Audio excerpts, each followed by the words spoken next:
Street You Grew Up On is back with another episode thanks to our partnership with Intuit QuickBooks, who not only see the value in everyday moments, but celebrate the everyday moments on the streets we grow up on.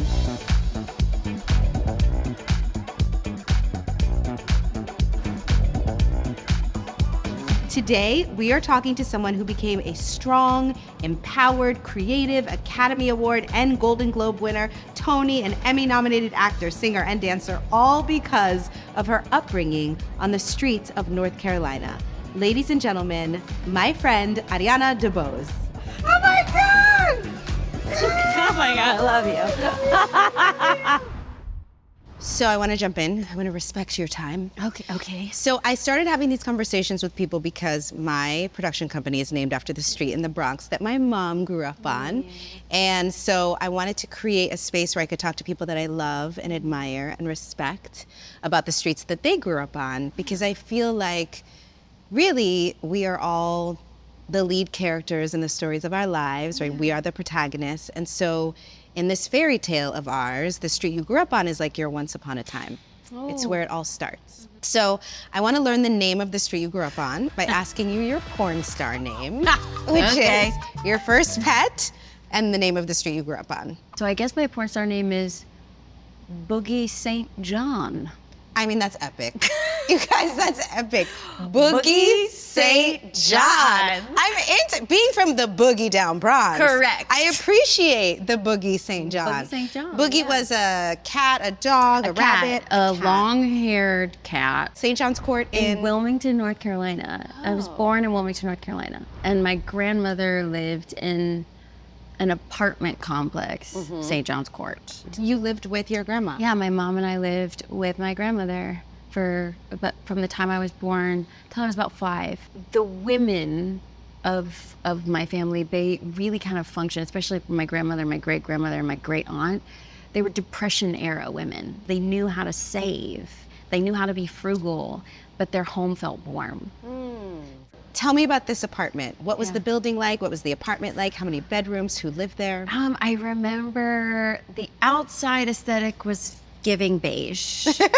And we lived on the first floor. Okay. So the first floor apartment, but there was a staircase that went up to the second floor where our neighbors lived. And I remember Miss Vivian. Like, I was allowed to dream and to imagine and to go play outside on those brown staircase steps, and like I was serenading the neighbors, honey. I was doing operas and concerts in your living room. All the thing. Yeah. I literally did like just sang at the top of my lungs on the brown staircase, like, and then I'll never forget Miss Vivian came out her front door. I was like, "Do you want to just come inside and sing for me?" Oh, it's like, "Sure, Miss Vivian." So sweet. She was great, but like I had the space to just do the things that made me happy. But the apartment was a 2-bedroom apartment. My mother and I shared a room. And I remember she had a waterbed. What? Yeah. How fun was that for I thought a kid? I was a mermaid. Yes, 100%. So The Little Mermaid was a very big deal for me. I mean, a lot of Disney movies were big deals in my home. Which is amazing since you are a Disney princess now, which is incredible. It was cool. What was the everyday like in that apartment? Like, did you all have breakfast together? Did you have dinner together? Did you watch movies? Dinner was a very big deal. Tell me. And my grandmother cooked a lot because Mom was really working.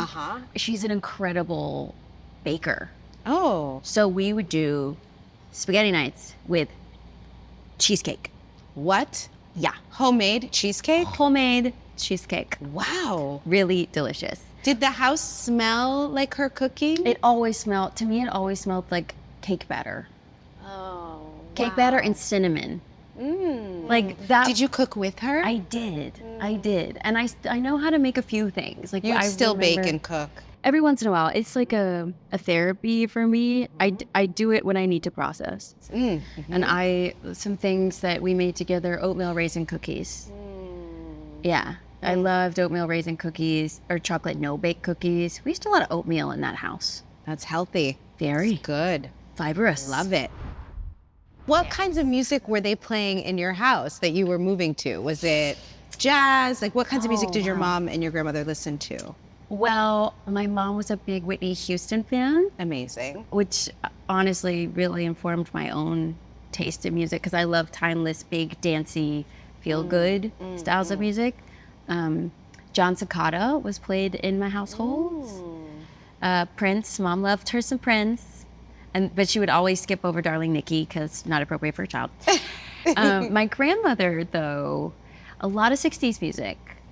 Like what kinds of 60s music? The Supremes, Elvis, Wow. Roddy McDowell. And anytime they were playing music, apparently I would move. So my mom said she's either a soccer player or a dancer. This is, so I was gonna ask, how did that happen? Why did they put you in dance? Did you ask to be in dance? My grandmother and my mother put me in ballet, tap, jazz, because you do all three in the same class. When I was 3.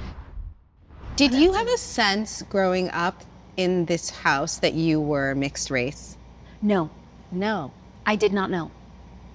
And I'm more comfortable talking about that now, but I've done a lot of work around that.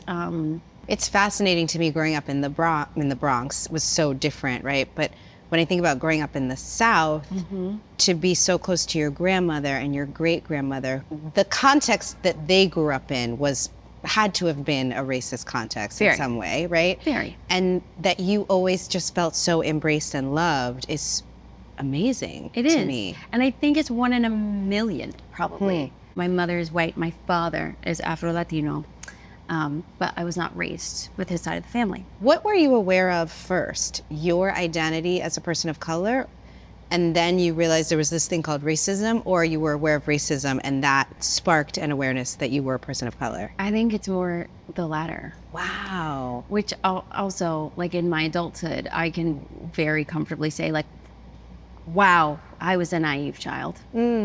Protected. Protected. You were very protected, shielded. Yes, I was. And then when I moved to New York, that was an eye-opener. Isn't that interesting? Was it in the dance world? So you're 3 years old, you start taking these dance classes, you find yourself in dance. Was that part of it too, that like in dance what mattered was your body and your movement and it wasn't about color or race? I just fell in love with dance so much because I didn't understand it at the time, but I was processing. I was through your body. My body. I was processing anything I didn't understand through this art form and finding joy. If I felt sad, I would dance and then find the joy. Like that's what kept me balanced. It was, my therapy. It's the thing that sort of has always allowed me to connect to a person because dance to me is body language. So if I walk into a room and I can see somebody's like shoulders are in their ears, I'm like, okay, I want to be extra sensitive with that person today. So to me, it's a way of speaking. I want to talk a little bit about your identity as an LGBTQ plus person. And when were you aware of your sexuality? Like when you were growing up on St. John's, did you have a sense of liking girls, of maybe being different, or? I remember, like, I loved Barbie. Couldn't tell you much about Ken. I love it. Sorry, you are Ken-uff, but like not enough for me. Not enough for me. So, like, I always had like an affinity with like, God, these girls, these women are so beautiful, And I would probably venture to say, like, if we were watching movies, I was looking at the female and not really the guy. Unless it was a Richard Gere movie, and then I would split time between Richard and Julia. There are your exceptions. You have exceptions. Yes. Did it make you feel different? No. No. I thought it was normal. You were like, this is who I am, this is what I like. Yeah. And did you talk about it with your mom early on? I didn't. No, I didn't. I was 11 when I finally was like, oh, that's a thing. Because there was this amazing dance summer workshop that my studio held. And I was so moved by the artistry and how open these people were. And they weren't that much older than me or younger than me. But I was just taken with how they moved and the beauty of the body. And they were all different shapes and sizes. And their personalities are so different. And I was like, wow, I like want to hang out with all of them. That was the moment that I was like, I could like boys or girls or just humans. And that's exactly what I said to my mom in the car. And she was like, oh, that's nice. Okay. Fully supportive. She didn't make anything of it. It felt very supportive to me. And then I didn't really say anything because I didn't realize I had the responsibility to say anything to the rest of my family, to be perfectly frank. And then when I started dating a woman, like really seriously dating someone in my early 20s, that's when I was like, I'm dating someone. And they're like, what's his name? And I was like, well, her name is this. The response was, we just want you to be happy. And I was like, that's the best answer ever. And like, if that's a template for anyone, do that. But I am proudly queer, and long may we reign. Were there other adults in your community that helped to raise you? Teachers, role models, mentors? Well, a lot of the teachers that my mom taught with sort of by proxy became mother figures in my life as well. What I find interesting now looking back on it is many of the teachers that were in my life, they didn't talk to me like I was a kid. And so I learned to communicate with adults pretty clearly at a really young age. Sometimes I wonder, I'm like, oh, did I grow up too fast? Because other kids weren't talking like that? Did they not know how to talk to me? Did I not know how to talk to them? It feels like there's this undertone in what you're sharing with me of loneliness. Yeah. It feels like, or a feeling of being alone. Girl, you're getting me in the heat of a spiritual cleanse right now. So if I cry, I'm so sorry. Nope. Bring it. I was an only child. Same. Yeah. So I think that's probably why I hear it. It's like you're singing a song I recognize. The women in my life, my mother, my grandmother, did such a good job with me. And yet I know, being an only child, with a working mom who was also studying. Who's studying, who was single parenting. Like the community that she needed to help raise me, like she needed to be in a million different places at once. And I do think, at least from my experiences, there were times where I was like, just don't be in the way. Don't be in the way. And art helped me not be in the way.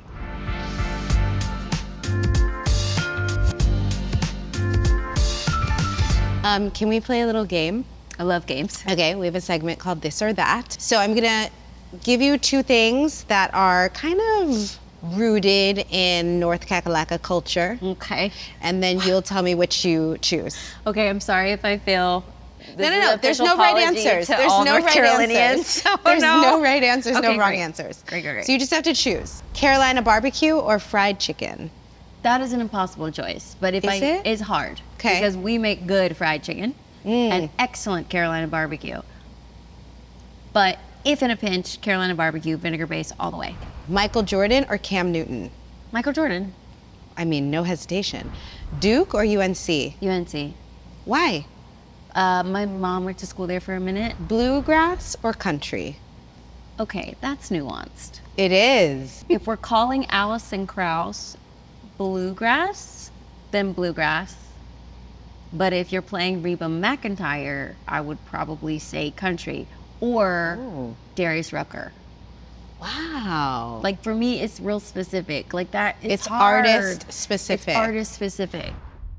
When I think about growth, I really think about you and your work ethic. Like I feel like when you want something, you grow toward it. Like you know how to push yourself toward excellence in a way that is miraculous to witness. Thank you. Where did that come from? I think that is partially due to my dance training. I was trained in such a way that was, I took ballet 3 times a week. Like technique is king. Like, well, good technique will never go out of style, but styles will come and go, period. And you see it in the business. That like bit of advice, like to me, I see it applicable in every capitalist structure ever. You know what I mean? Yeah. The algorithm will change, but your technique will never change if you're authentic to who you are. How did you know you were good? Like, where did that confidence come from? I just felt it. I know it wasn't like I know I'm better than someone else. I never felt that, actually. I just felt sort of innately and spiritually that I was like, no, I'm just really good at this. There's something here that is bigger than me. For me, when I dance, that's my church. I love hearing about the dance studio because I think when we're kids, we don't always understand how these local businesses impact our entire community and impact the lives of the people in the community. What was your relationship with the studio? Did you love going there? I did. Once I discovered dance and dance studio life, my whole world revolved around it, at least in my mind. And then what I thought was cool was my studio at one point, or the studio I was going to, was in a shopping complex. And there was this whole ecosystem of small businesses. So if the kids were on a break, we would go to the local restaurant there. Or if the parents would drop off the kids, then they'd take their car to get tuned up at the local automotive shop. Yeah. Like it was a whole ecosystem. A real community. A community. Supporting small each business other. owners. And you begin to understand that like when you support entrepreneurs, when you support small businesses, you're uplifting a whole community, of an people. ecosystem, like you said. Yeah, it's like those small businesses really all need each other. We all need each other. It's kind of how I feel about theater as well, right? Anytime you support local theater, you're actually supporting the the local community. economy and Yes. the community.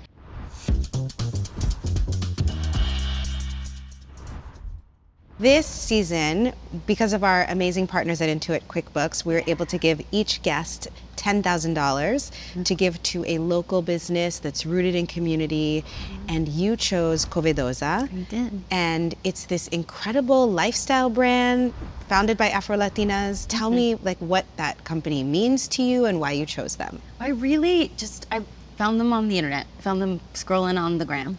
Amazing. And I love the energy that they're putting out in the world. The company is all about finding and supporting creators, BIPOC, women of color who want to make a difference in the world and they want to do business differently. And I like the way that they're moving from a place that is about collaboration.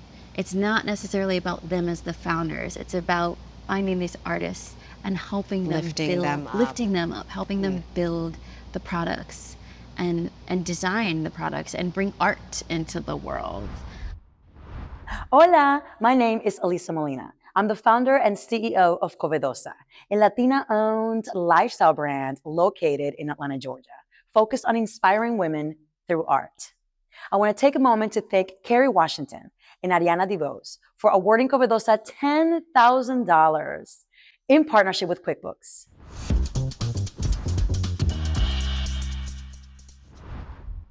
What would little Ari think about the life you're living today? Yay, you did it. Oh. Little Ari was very mischievous, but she was like a light ball. Everywhere she went, she loved butterflies. Butterflies and flowers. And if you could give her one piece of advice, what would it be? All of the challenges you faced, or the mean-spirited people, or the people who just simply did not want to understand you. Those experiences will make you better. And they will make you the big-hearted, compassionate person that you will become. And it's how you will keep your humanity. If you could finish this sentence, I want to know how you would finish it. So your life is, in many ways, this fairy tale dream come true. I know you're still dreaming. I know you're still building. Always. but it is really this beautiful fairy tale. So how does it start? When I say once upon a time, finish that sentence for me. Give me the first sentence or two of the story of your journey. Once upon a time. There's a couple ways I could start that. There's a comedic one, and then once upon a time, there was a girl born in a bathroom. I was born at home in the bathroom. On purpose? Not so much. You just came fast. Yeah, it was like a surprise. I know how you enter a room. That doesn't surprise me. Oh, that's good. Jazz hands? Did you come out with jazz hands? Yeah, I was ready to go. Yeah. You're like, where the party at? Where it at? I'm like, I was premature. I came early because I was like, I'm raring to go. Let's go. Yeah, once upon a time, there was a little girl born in a bathroom who saw the world in infinite color. And there wasn't a color she was afraid to paint with. Wow, I love Yeah. that. So will you tell us about upcoming projects that you want us to pay Oh, attention to? You always sure. have so much going on. So let's see. I had a movie come out on Amazon in partnership with Blumhouse called House of Spoils. So if you haven't seen that, check it out. I play a chef. Amazing. Her name is Chef. And, Were you channeling your grandmother in the kitchen? a little bit. This film is a kind of a horror thriller. I was like, vibe, Blumhouse. though. Yeah, feels kind of like a allegory for, you know, the patriarchy is its own haunted house, Oh, and how so excited now. women kind of fold into that when they're trying to find their own footing. So that is a project I'm very excited about. And then I am also in Kraven the Hunter, which is a Sony Marvel film starring Aaron Taylor Johnson and Russell Crowe. That will be out in December. I play Calypso. The original comic book character is giving voodoo priestess vibes. We love to see it. Amazing. I love it. Thank you for doing this. Thank you for sharing Thank you. your once upon a time with us. So So it was special. a pleasure. Thanks for having me. Ariana teaches us the importance of staying connected to our roots, staying true to who we really are, and finding places where we can feel seen. Her unwavering commitment to her craft reminds us to embrace what truly matters and to pursue what makes us happy with confidence. Don't miss her starring role in Kraven the Hunter this December, where she showcases her exceptional talent on the big screen. And a big thank you to Intuit QuickBooks for their partnership. So I will see you on the next episode of Street You Grew Up On. Make sure that you like and subscribe, and I'll see you there.